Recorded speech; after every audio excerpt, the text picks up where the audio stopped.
আজ থেকে প্রায় ১৫০০ বছর আগে মদিনায় হজরত মুহাম্মদ সাল্লাল্লাহু আলাইহি ওয়াসাল্লাম যে মসজিদটি প্রতিষ্ঠা করেছিলেন, ইতিহাসে সেটি মসজিদে নববী হিসেবে পরিচিত।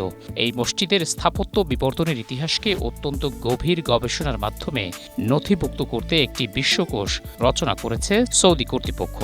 আল Madinah Al Munawwarah research and studies centre এই বিশ্বকোষটি প্রকাশ করেছে।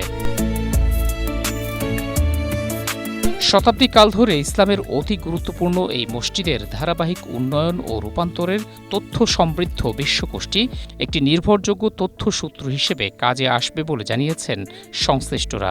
আধুনিক গবেষণা টুলস ব্যবহারের মাধ্যমে কঠোর একাডেমিক কাঠামোর ভেতর দিয়ে নবুয়ত যুগ থেকে শুরু করে আধুনিককালে মসজিদে নববীর ইতিহাসকে নথিভুক্ত করা হয়েছে এতে।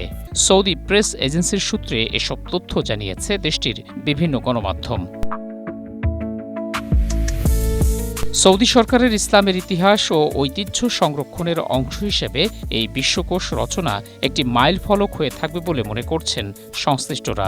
এটিতে ঐতিহাসিক নথিপত্রের বাইরেও মসজিদের মৌলিক কাঠামো, বিশেষ করে তোরণ, গম্বুজ এবং মিনার সহ মূল কাঠামোর উপাদানগত কার্যকারিতা এবং নান্দনিক বিবর্তনের বিশ্লেষণ এমনভাবে তুলে ধরা হয়েছে, যার ফলে মসজিদটির ধর্মীয় এবং সভ্যতাগত ভূমিকাও উঠে এসেছে এই বিশ্বকোষে।